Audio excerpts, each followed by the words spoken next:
let's talk about this in a general sense, because obviously we talked a bit about Bellingham last week and how you'd imagine he's very much top target. We'll come on to talk about Otavio, of course, but there's a few names that are kind of mentioned in there. Is this like reaching around and looking and seeing who Jurgen Klopp talked about in press conferences over the last 12 months? A little bit who's been linked. Obviously, that it's the big talking point at the moment, or it seems to be the big talking point, is the midfield. And obviously, there's another article about Curtis Jones that's gone from me this week about, I think we said last week, really, him and Harvey Elliott and Fabio Carvalho can maybe define just how hysterical the mood is come the end of August, really. If they're hitting the ground running, then it looks a lot brighter, doesn't it? But obviously the midfield is the area that everyone seems to think is obvious where you'd need to look to strengthen, if not this summer, certainly next. I think there's no question they'll need to. I personally think they need to do it this summer, but I don't think they will. At the moment. But yeah, I was just saying to you before we come on, really, it's funny because we know the sort of the accounts on Twitter now that take every word, and there'll be people watching this now who are ready to, let's go. I've seen it happen recently.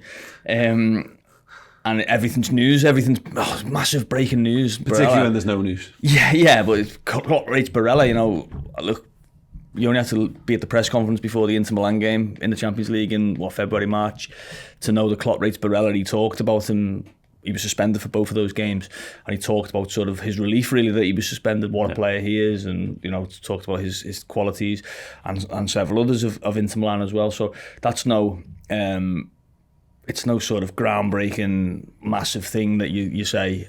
Jurgen Klopp rates Barella. He's talked about how much he rates him. I was interested. We looked at, you sort of look and see. There's links from Italy. I think one said he was bewitched by him, which I really love that. Yeah. You get them with foreign transfer reports, don't you? You get those sort of great sort of translations that come over. I bet those words sound amazing. Yeah. Basically, like, thinks he's sound. I think that's the sort of what he really thinks. But he's obviously a good player. He's at an age where, he's really emerging as a good player. I know Inter didn't win Serie A last season, but he was a big part of the Italy squad that won the Euros. He was a big part of the Inter side that won the Serie A the previous year. You'd think he might be one of those that might get a big move somewhere down the line. You think he would probably cost a lot of money, given everything that he is. But yeah, he's a name that Jurgen's spoken about as a midfielder. There'll be others. I mean, I'm pretty sure he's spoken about Declan Rice when he's spoken about midfielders. I know that. I mean, that's no great secret.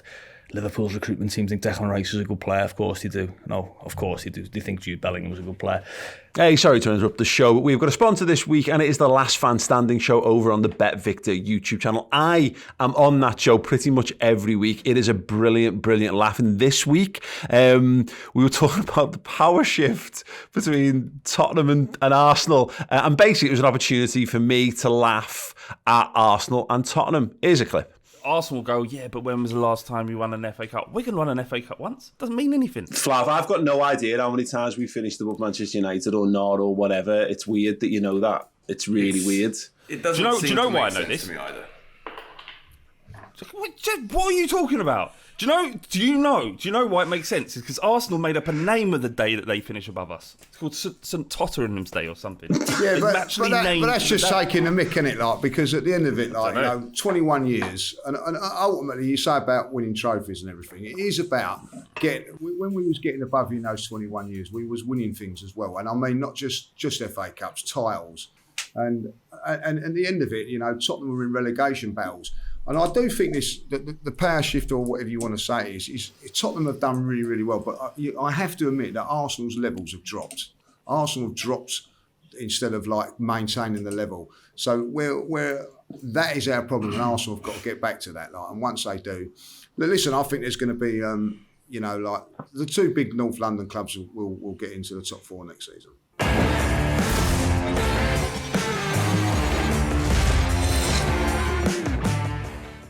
Yes, head over to watch that full show over on the Bet Victor YouTube channel. Drop a like on the video. Tell them Mate or Redmen TV sent you. I had good fun over there, basically ripping Spurs for having basically an imaginary trophy that is having finished above Arsenal, which is more embarrassing the whole Arsenal finishing in top 4 trophy thing that we used to whine off about. Anyway, go over there. It's a great show. Watch it, and yeah, say that I sent you. Anyway, on with the show.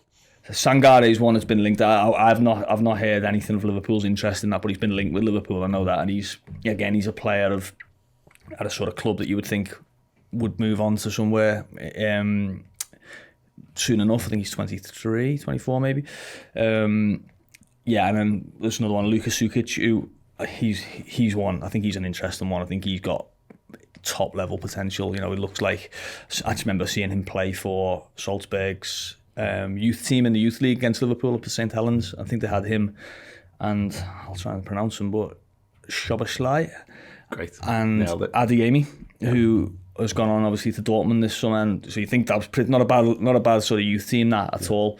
I think he played over in Salzburg as well, although I actually only got there for the last 10 minutes because of Uber issues in Salzburg, but got there just in time to see Liverpool get a late winner. The taxi is not like just a big issue. Yeah, well, it was at the time, to be fair. It was really cold, and I was trying to get to Salzburg's training ground to watch a youth league game, which luckily I got there just in time to see Leighton Stewart set up a late goal for, I think it was Jack Byrne. When people talk about the glamorous jet-setting lifestyle, they don't really factor in. It was so cold. It was, I mean, luckily as well, we actually, I'm digressing here, but we actually managed to get on the team bus because there was, obviously there was going to be another Uber issue, and we got on the team bus and got a lift to their hotel, so we were able to go to the actual game in the evening, just about. But if we hadn't have done that, we probably would have been struggling for that one.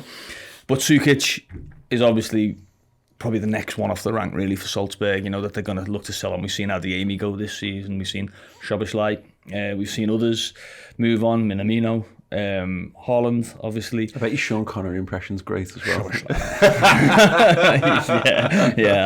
I'd like to hear him say that, to be honest. So Sukic is one that has got a lot of potential, and we know Liverpool have got a good relationship with the Red Bull group.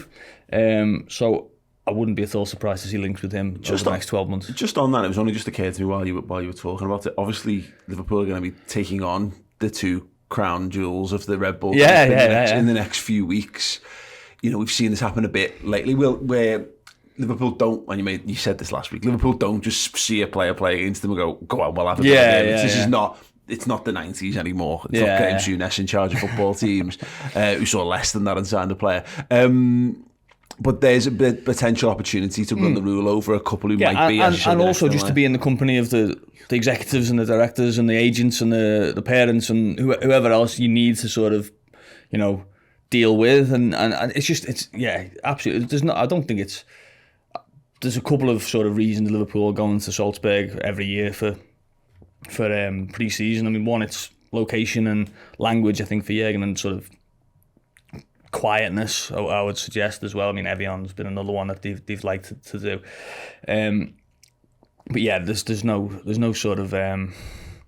I don't think it does any harm to play against Leipzig and play against Salzburg. It shows that at executive level, I'd imagine, or a logistical level, Liverpool have got a good relationship with those. Is there those a clubs. degree, because we did the whole Bellingham or bust thing last week? Is that what this kind of does? Not that Liverpool are going to necessarily move for any of these players in the coming days, weeks, or months. I don't think they will. By the way, just thought that on. It speaks perhaps to the idea that Liverpool will never be caught short in terms of there being one. Yeah, you'd hold on. Maybe that there are a couple of positions when that might be the case. You know, if you're looking at Van Dijk was one, probably that if they'd have failed to get Van Dijk, I know they had players lined up. Alternatives, I think Laporte was one of those. Obviously, City and Liverpool were sort of competing for the same type of player at that point. And Alisson would have been one. I think they lend themselves to, like, you have your dream idea of your game changing centre back and your goalkeeper. And maybe if you're looking for sort of a number 9, maybe you do sort of look and think, well, it has to be it has to be this player really. But yeah, I don't think in terms of full-backs, midfielders, wide forwards, I don't think Liverpool sort of paint themselves into a corner of like, right, all our eggs are in this basket, because the level they're at now as a club, it means they're competing with all the big fish. You know, that they're competing with Real Madrid for, like we've seen with Tchouaméni, with City for other players. I'm sure Bellingham will be, you know, if and when Liverpool do make their move, there'll be another 10 clubs probably looking around. You've seen obviously Bayern Munich now.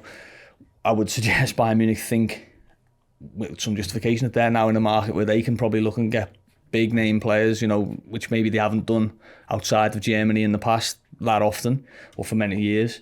You've obviously got Barcelona on the rebound and coming up, and maybe.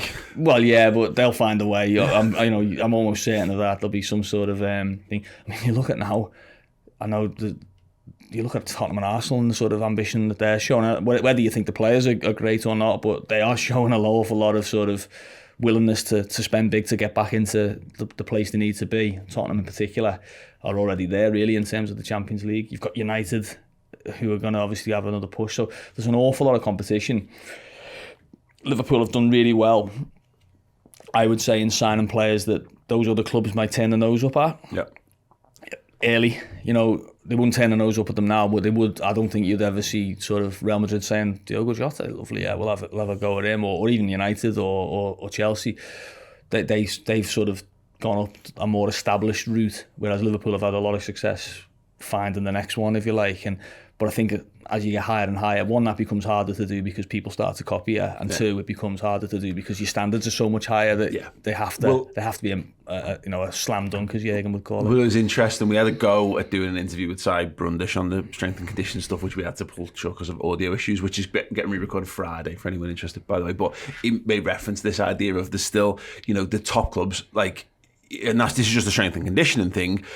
I said that the clubs who don't embrace it, he said, there's loads of clubs, all the ones you'd expect, all the managers not to embrace it, don't embrace it.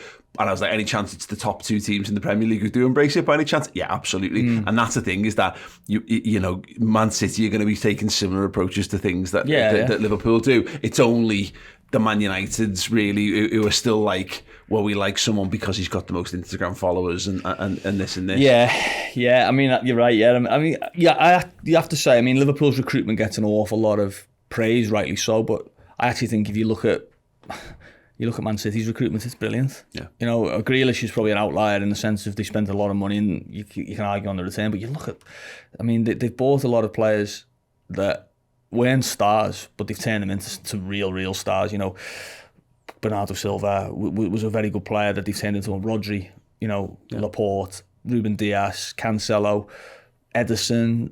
All these players have really become established top stars by moving to City.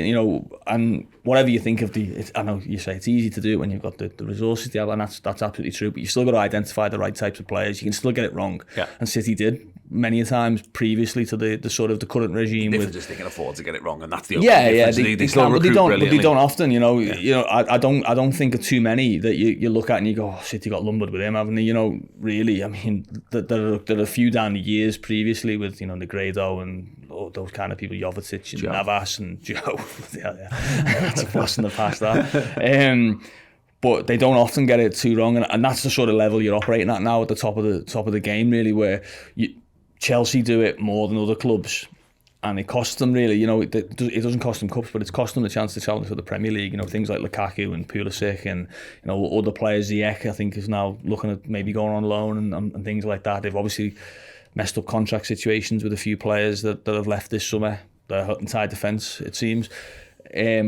So the higher up you go, and the more you're at the top and competing, the less the chance of getting one wrong. So these are important. Every sign's important, but I think these ones, when you're talking about refreshing the first team, i.e. with a new midfielder, or like we say with a number 9 this summer, when they bought Van Dijk, when they bought Fabinho, when they bought Alisson, they've got to be spot on.